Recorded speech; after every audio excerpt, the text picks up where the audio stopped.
What a life, fucking wrong with these cops. I'll be like, hold up, wait a minute, let me put some Henny in it. Got my cup filled up, I ain't even stay to finish. Hold up, wait a minute, let me put some Henny in it. Got my cup filled up, I ain't even stay to finish. Hold up.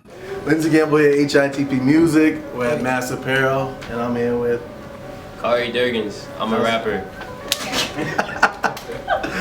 How's it going, man? It's groovy, man. I'm doing like a little mini tour right now, Captain Yellowcoat tour. And Tonight we're celebrating Latrell James's 12 project. Yes. You're part of that lineup. It's dope. They hit me up. I'm in New York now. They hit me up to come out and perform for it, and I'm excited to do this. Definitely. So for the folks that might not know who you are, talk about your musical background. You're from Providence, but you're currently living in New York. Yeah, I'm from Providence, Rhode Island. I started rapping around 14, 15. I used to be like my brother's hype man. He'd sneak me in the clubs on like weekends, and I go open up. And then I met a promoter. He started hooking me up. I started performing a lot.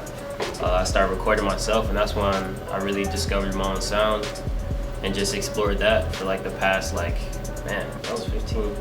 That's like the past 6 years. And now I'm in New York rapping and pursuing my dreams. Word. So, living in New York, Rhode Island's not really known for hip hop. No. Massachusetts isn't either, but both scenes are kind Guru. of picking up. Yeah, both scenes are kind of picking up.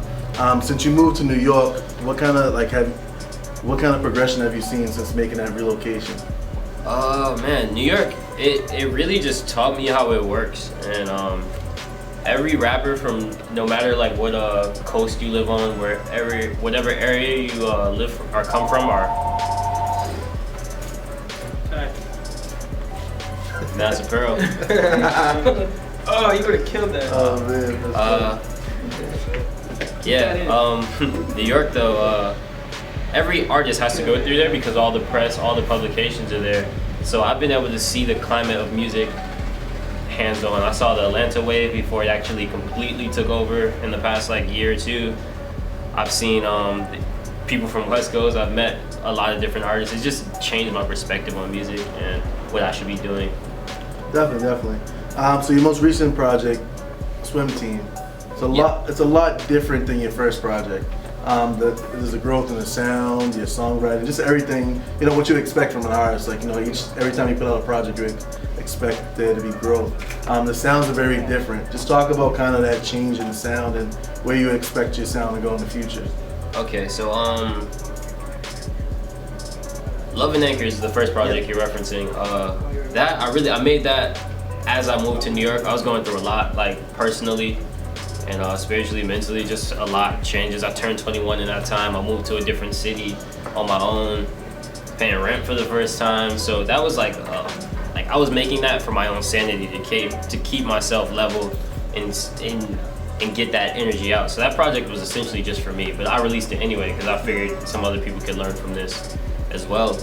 But so Swim Team, the second time around, I just wanted to be more aggressive because I felt like on Love and Anchors it went under the radar because I didn't really showcase 100% what I could do.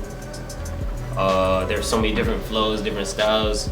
I was so much more reserved on that. And then Swim Team, the first line of the first song is Khary fucking Durgans. I wanted my name to stick in your head with that project. On there you have a song with Rome Fortune. I can't think of the name. But how did that collaboration come together? Swim Team. Yeah. Title track. That's the title track. Yeah.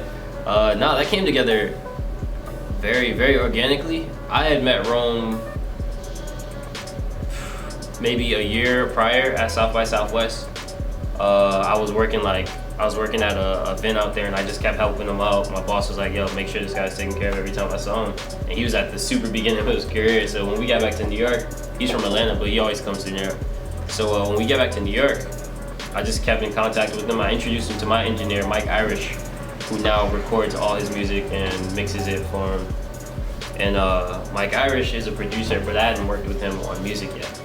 So for Swim Team, Mike Irish, he produced four of the tracks on it. Hope it's proper, I'm pretty sure he changed his name. But he wanted to get us both on the track. So he made something a little more catered to Rome Fortune's sound, a little more trappy, a little more Atlanta-ish, but with an electronic feel. So I don't know. I just hopped on that and just spazzed on it a bit. Nah, it's definitely a highlight. A few days ago, you dropped "Came Up." You know, it's a song where you're just you're having fun with it. Yeah. What was the process in going in that, the creation of that particular song? All right, so Came Up. We 2 weeks before Swim Team EP came out, we recorded Came Up.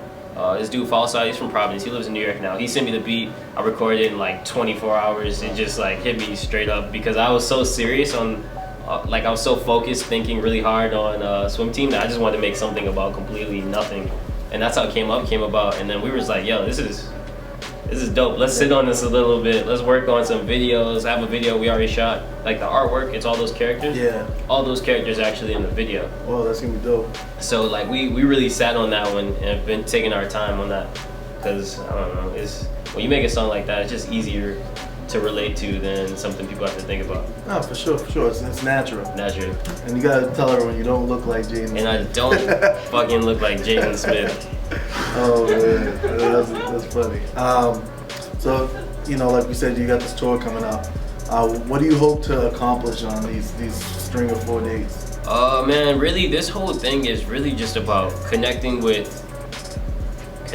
people who've been listening to me for a while, connecting with new people who've met me in my time in New York that I haven't been able to go back home and meet, people in Boston who I've never been able to come back home and meet. It's really just face to face. You'll never be able to replace that.